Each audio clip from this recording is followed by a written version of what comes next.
Selamat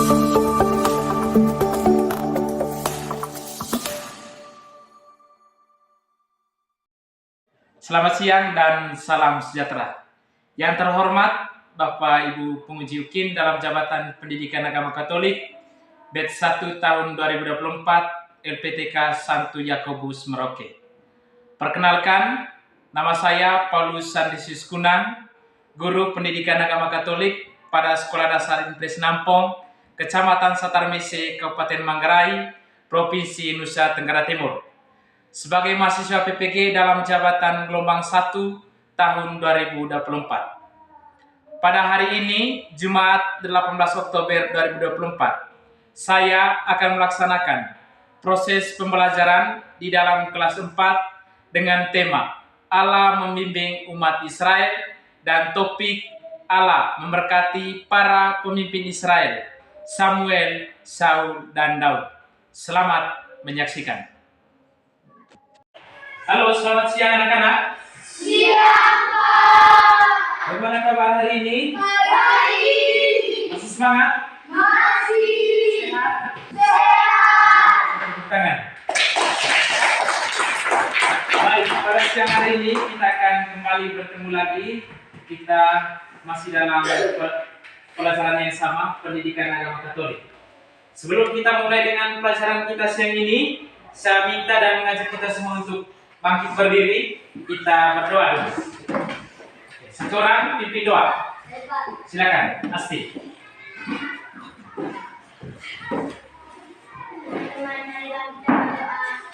Dalam nama Bapa dan Putra dan Roh Kudus. Amin. Salam Maria, penuh rahmat, Tuhan sertamu. Terpujilah engkau di antara wanita, dan terpujilah buah tubuhmu Yesus. Santa Maria Bunda Allah, doakanlah kami yang berdosa ini sekarang pada waktu kematian kami. Dalam nama Bapa dan Putra dan Roh Kudus. Amin. Baik, silakan duduk kembali. Terima kasih untuk saudari Asti yang telah memimpin kita dalam doa. Baik, adik-adik sekalian, sebelum kita mulai dengan pelajaran, saya akan mengecek kehadiran dulu. Semua hadir kah tidak? Hadir. Tepuk tangan. Baik, selanjutnya saya akan bertanya dulu. Minggu kemarin kita berbicara tentang apa? Pelajaran apa? Bangsa Israel memasuki Ya, bangsa Israel memasuki tanah terjanji. Baik, untuk hari ini kita akan memasuki tema yang baru. Kita akan berbicara tentang Allah memimpin umat Israel. Sama-sama. Allah memimpin umat Israel. Topik pembelajaran kita pada hari ini yaitu Allah memberkati para pemimpin Israel, Samuel, Saul, dan Daud. Apa topiknya? Allah memberkati para pemimpin Israel, Samuel, Saul, dan Daud. Ya, saya mau tanya dulu. Kira-kira menurut adik-adik semuanya, apa itu pemimpin? Atau yang dikatakan sebagai pemimpin itu siapa-siapa saja? Raja, siapa lagi? Ketua kelas, tepuk tangan. Apalagi contoh-contoh seorang pemimpin? Kepala desa, luar biasa, tepuk tangan. Ya, baik.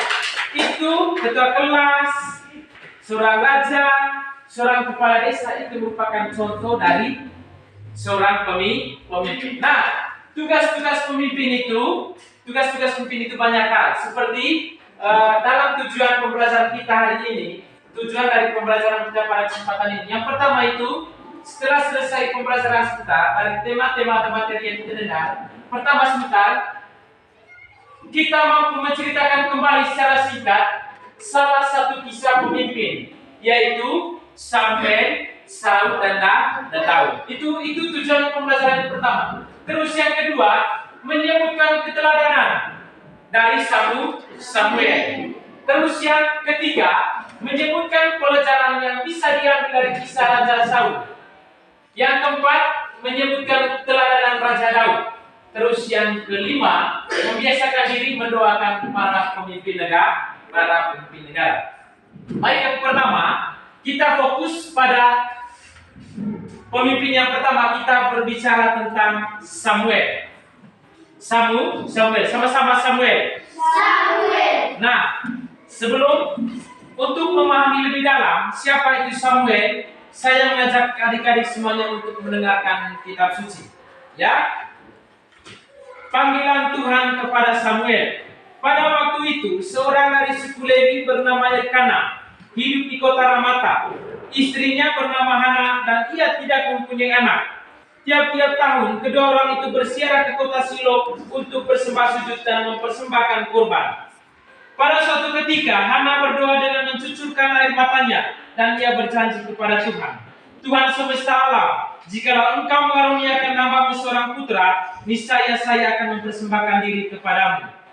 Maka doanya itu berkenan kepada Tuhan, lalu ia memberikan kepadanya seorang putra yang dinamainya Samuel. Ketika anak itu berumur 3 tahun, maka ia dibawa ke Silo dan ia menjadi besar di bawah pimpinan Eli, imam agung di Israel, dan ia mengabdi kepadanya di muka Allah. Ia berkenan kepada Tuhan dan kepada manusia. Pada suatu malam, Samuel tidur di hadapan kemah kudus. Ia dipanggil oleh Tuhan, katanya, Samuel, hai Samuel. Dengan segera Samuel pergi kepada Eli dan berkata, saya Tuhan. Eli menyahut, aku tidak memanggil engkau, pergilah tidur terus.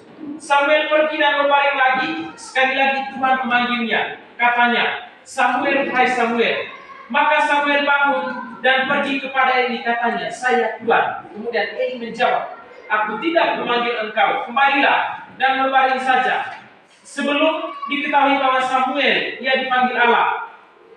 Dan untuk ketiga kalinya Tuhan memanggilnya, Samuel, hai Samuel. Ia bangun dan pergi kepada Eli, katanya, saya Tuhan. Eli mengerti anaknya itu dipanggil oleh Tuhan, maka ia berkata kepadanya, berbaringlah kembali, hai anakku.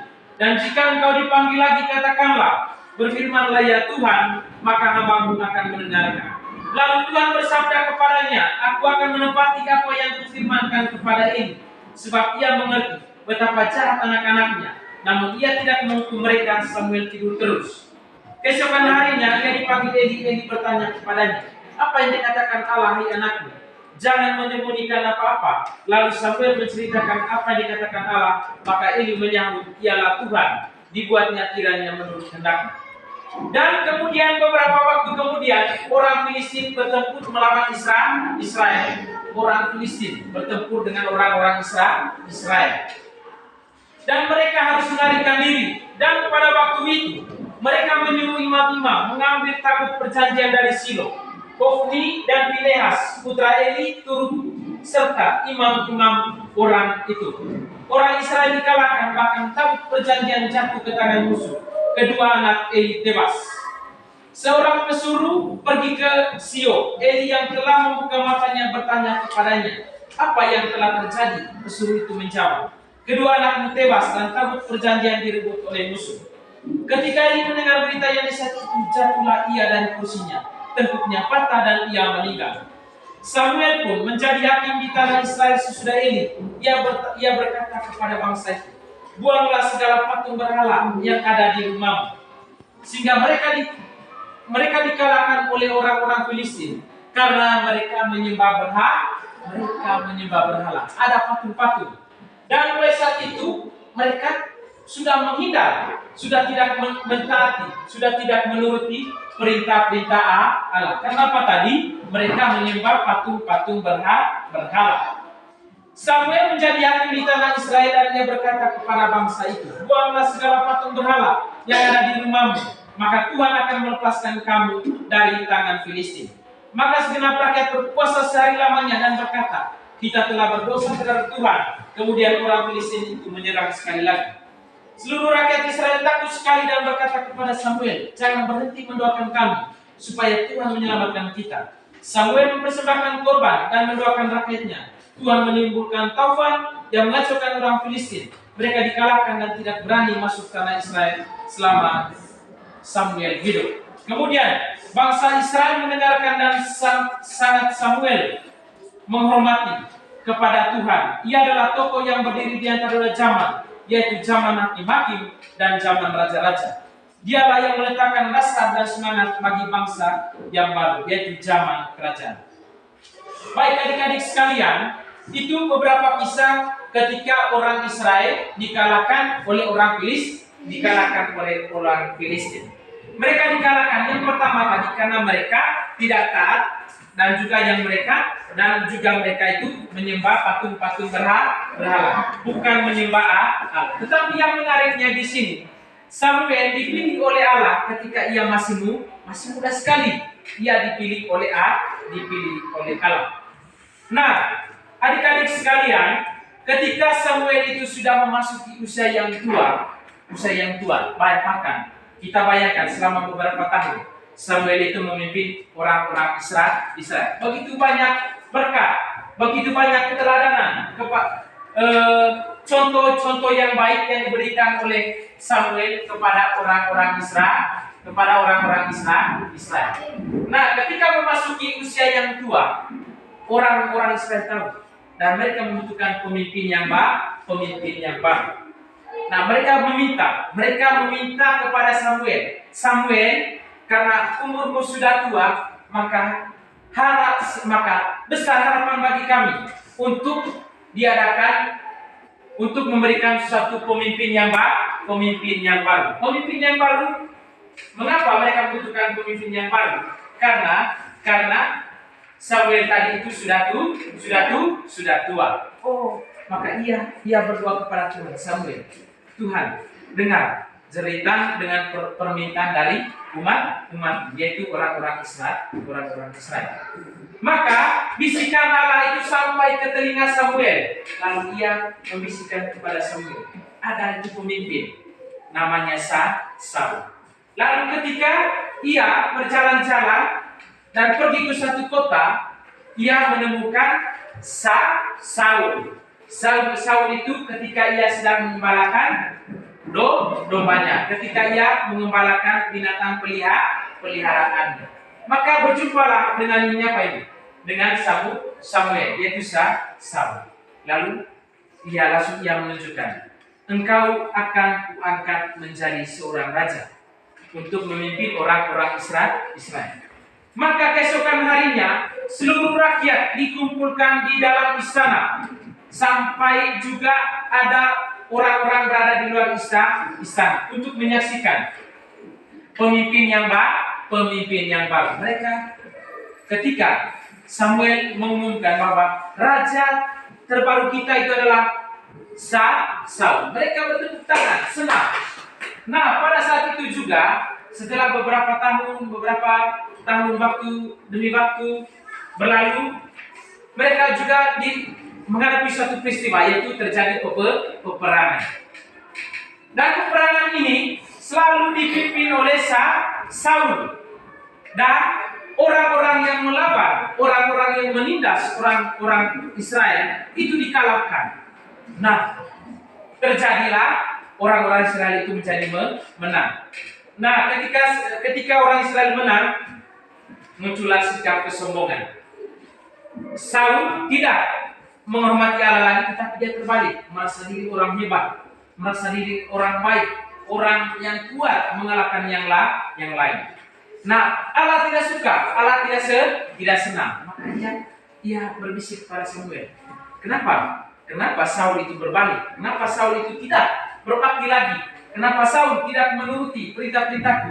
Ia sering melawan perintah-perintahku dan ia berbalik dari Tuhan itu sendiri. Maka ketika ia menyampaikan hal itu kepada Saul tidak mendengarkan Samuel. Hingga akhirnya Saul itu sakit. Dia sakitin apa segala macam. Maka mulai dari saat itu juga orang-orang Israel sering dilawan, sering dimusuhi oleh orang-orang Filistin. Maka dalam situasi yang seperti itu, Tuhan Allah juga membisikkan kepada Samuel, Saul ini jatuh sakit karena ia tidak setia kepada saya. Dia tidak setia kepada sesama manusia, kepada Tuhan. Maka ia membisikkan lagi kepada Samuel, segeralah memilih raja yang baru. Tuhan, dari mana saya tahu ini raja yang terbaik? Silakan kau berjalan-jalan saja. Nanti engkau akan menemui seorang pemuda. Nah, ketika ia berjalan-jalan, ia menemui beberapa anak dari Isai. Isai ini memiliki anak tujuh orang. Semuanya laki-laki. Anak sulung yang pertama, ketika ia bertemu dengan anaknya Isai yang sulung, lalu ia berkata, apakah ini? Lalu Tuhan bilang, bukan ini. Menjadi seorang pemimpin itu bukan lihat dari badannya tinggi, atau pendek, atau gendut, atau ganteng, apa segala macam. Tidak. Tapi betul-betul orang yang rendah hati. Nah, Samuel tidak menjadikan yang sulung ini menjadi raja. Tapi dia berkata kepada Isai, apakah masih ada anakmu yang berada di luar kampung atau di luar rumah, atau sedang berada di tempat lain, atau sedang bekerja? Iya, masih ada. Yang busuk. Akhirnya ketika sang musuh pulang hendak memasuki rumah, langsung ia bilang, inilah contoh, inilah figur atau orang yang cocok untuk memimpin orang Israel. Namanya siapa tadi? Namanya Daud. Daud ini meskipun dia badannya sederhana kecil, tetapi ia memiliki kerendahan hati, orang bijak. Maka Samuel bilang, inilah orang yang cocok, orang yang tepat untuk memimpin orang Israel. Nah, dalam perjalanan waktu, Daud ini memimpin orang-orang Israel. Kembali mereka juga diserang. Diserang oleh siapa? Oleh tentara Filistin. Dan ada suatu pemimpin, yaitu namanya Goliat. Goliat itu badannya besar, berbaju besi, terus badannya kekar, lalu Daud pikir, apakah saya bisa melawan Goliat ini? Bahkan orang-orang Israel sendiri merasa takut karena mereka tahu kami ini bisa dikalahkan, bahkan kami nanti bisa mati. Tetapi dengan penuh kesombongan keangkuhan Goliat ini, lalu dengan cara apa saja Daud mengalahkan Goliat? Dengan melemparkan batu. Sebanyak berapa? Sebanyak 5 biji batu. Pas kena di mana? Kena di dahi. Akhirnya Goliat mati dan tentara Filistin itu mundur. Sehingga mulai dari saat itu orang-orang Israel lagi kembali menang dan menjadi jaya. Nah, setelah kita mendengarkan kisah tentang Saul dan Daud dengan beberapa perjalanan hidupnya, peristiwa situasi selama mereka menjadi pemimpin, kita sudah dengar semua tadi toh. Nah, tentu saya yakin dan percaya ada beberapa pekerjaan yang perlu kita selesaikan secara bersama-sama. Tugas ini saya berikan dalam bentuk kelompok dan dikerjakan dalam bentuk kelompok. Ingat, pekerjaan yang dikerjakan dan juga diselesaikan dalam bentuk kelompok. Pertama-tama, kita semua harus bekerja. Jangan mempercayakan satu orang saja yang menyelesaikan. Tapi yang dibutuhkan adalah kerjasama. Bisa dipahami? Bisa mengerti? Oke. Sekarang ini kelompok 1. Silakan langsung kerja. Ini kelompok 2. Ini kelompok 3. Bekerja dengan baik, tulisan yang rapi. Oke? Tulisan yang rapi.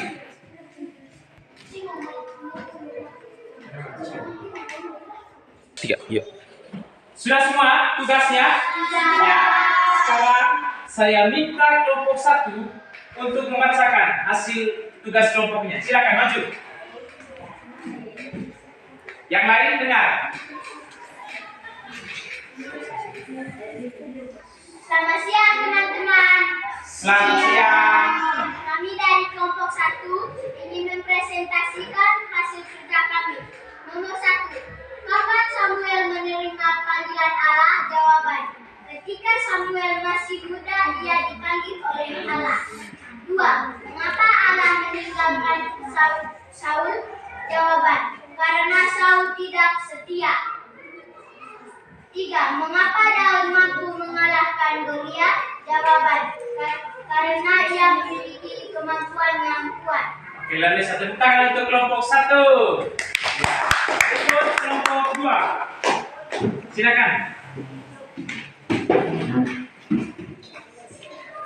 Silakan kelompok 2.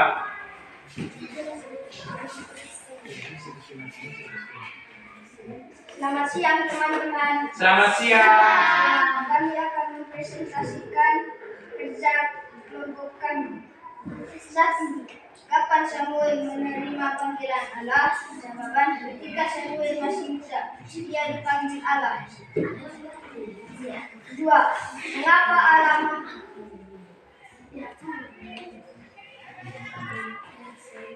Allah meninggalkan Saul?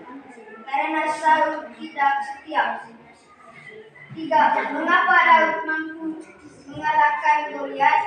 Karena ia memiliki kemampuan yang kuat. Oke, luar biasa. Tepuk tangan. Ya. Anak-anak, kalau kita membaca tugas, mempresentasikan tugas, yang pertama kita punya syarat besar ya, supaya teman-teman yang lain bisa mendengar. Ayo, ikut kelompok 3.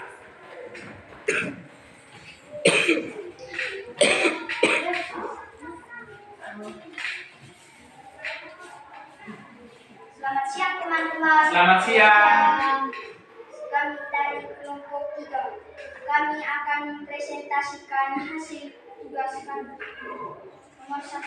Kapan Samuel menerima panggilan Allah? Ketika Samuel masih muda, ia dipanggil oleh Allah. 2. Mengapa Allah meninggalkan Saul? Karena Saul tidak setia.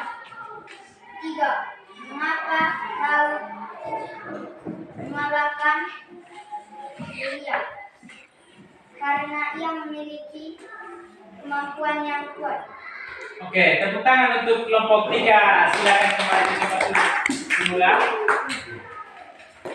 Baik, sekali lagi kita berikan tepuk tangan untuk semua kelompok. Ya, luar biasa.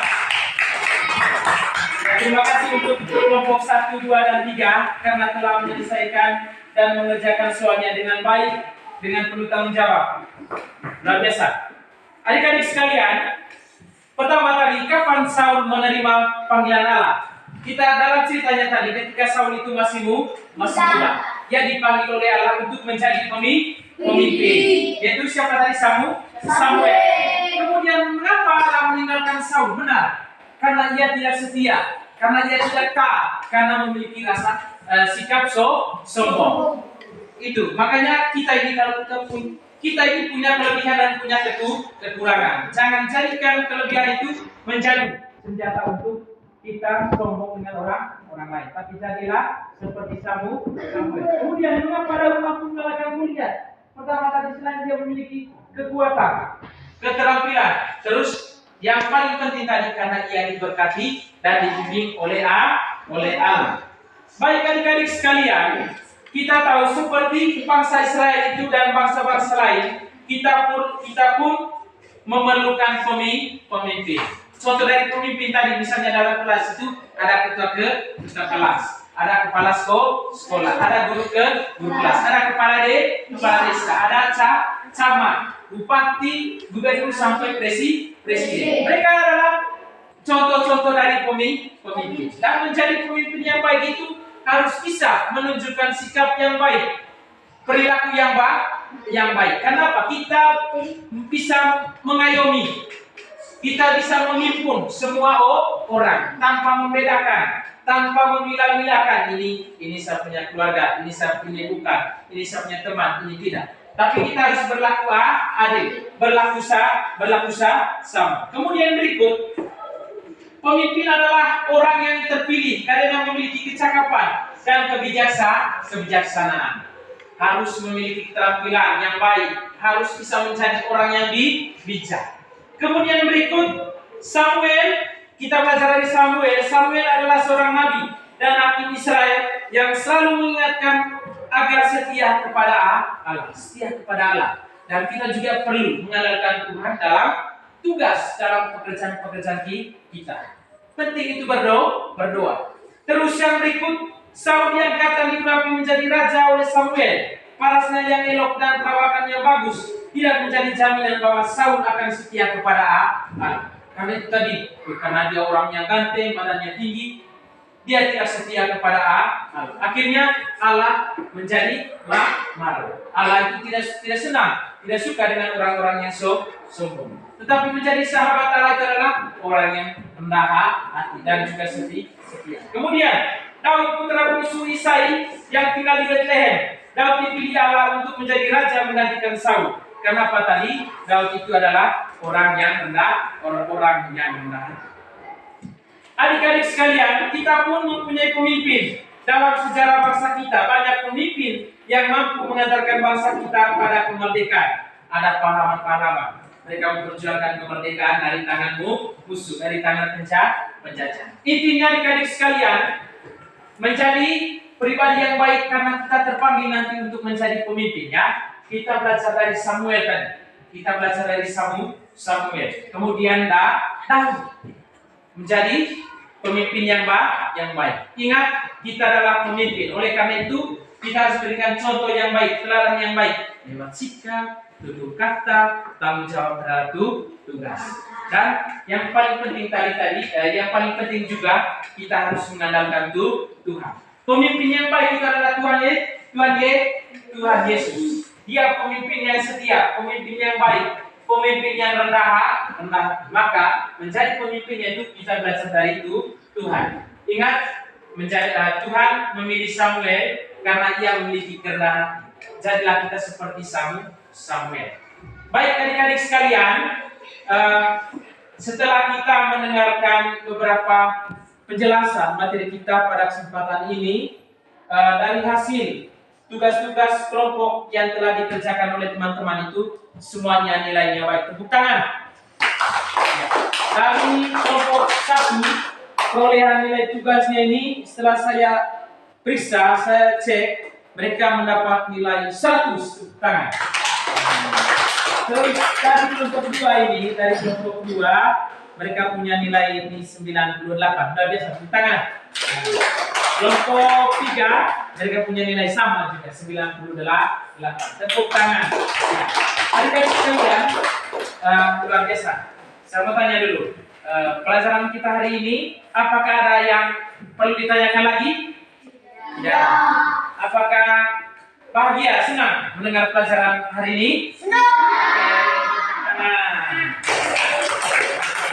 Terus,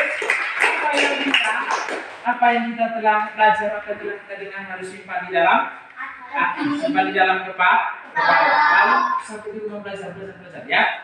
Itu saja. Baik. Kalau di awal pelajaran tadi kita buka dengan doa, maka tutupnya kita tutup dengan doa. Saya minta satu orang untuk kita dalam doa. Julio saja, Julio, tepuk tangan. Ambil sikap berdoa.